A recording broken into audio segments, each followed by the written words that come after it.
Rasulullah sendiri yang menyampaikan dalam sebuah hadis bahwa yang pertama kita bisa melihat dari sisi hartanya, ya. Jadi apakah dia terpandang atau tidak terkait dengan hartanya. Kemudian bisa dilihat juga dari nasabnya, seperti apa statusnya. Status di sini bisa status sosial, kemudian status keluarganya dalam masyarakat, terpandang atau biasa, dan juga bisa karena kecantikannya atau fisiknya.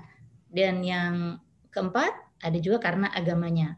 Tetapi Rasulullah sangat menganjurkan bahwa pilihan yang pertama sebaiknya didasarkan pada agamanya.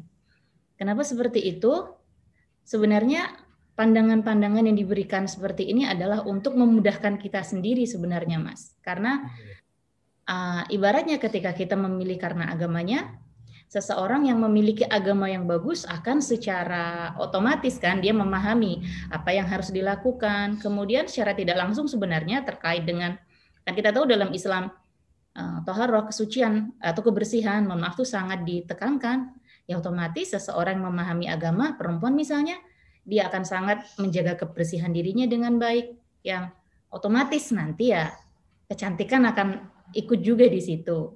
Nah, jadi kenapa agama diutamakan? Karena nanti ketika menikah pada akhirnya bukan kecantikan aja yang menjadi istilahnya tolak ukur apakah keluarga ini nanti akan bahagia atau tidak, mudah atau tidak dalam menjalani segala masalah, tetapi lebih kepada pengetahuan akan agama.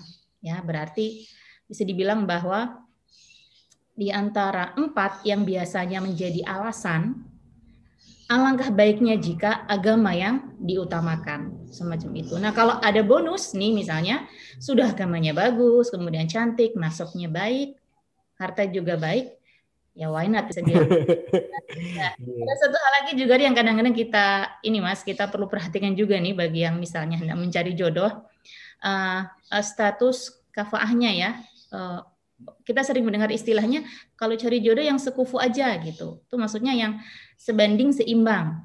Ya, ini bukan harga mati sih, tetapi disarankan sekufu seimbang. Misalnya kalau kita status sosial atau secara agama kita cari yang hampir sepadan aja gitu. Atau laki-laki jauh lebih tinggi sedikit.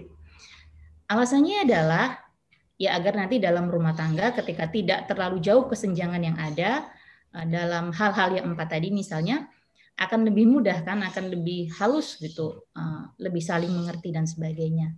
Jadi 4 hal itu plus dipertimbangkan apakah keseimbangan ada di situ, itu saya rasa bisa menjadi salah satu cara untuk memilih jodoh ya, untuk pertimbangan. Ya itu pertimbangan 4 itu berlaku dari cowok ke cewek dan juga sebaliknya gitu nggak sih? Ya, jadi utamanya kalau yang dibahas tadi ini adalah yang di hadis tersebut adalah mengingatkan untuk laki-laki karena posisi yang memilih. Ya. Perempuan pada posisi yang kita itu kayak dipilih, dilihat gitu, tapi kan kita juga masih memiliki istilahnya hak untuk apakah kita menerima atau juga nanti menolak.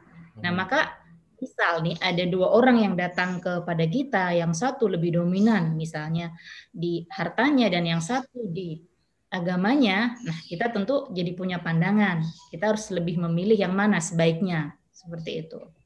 Jadi hampir sama sebenarnya Mas tolak ukur 4 ini untuk baik laki-laki maupun perempuan, hanya mungkin situasinya aja yang agak sedikit berbeda. Terima kasih sudah nonton, jangan lupa like, subscribe, dan share ya.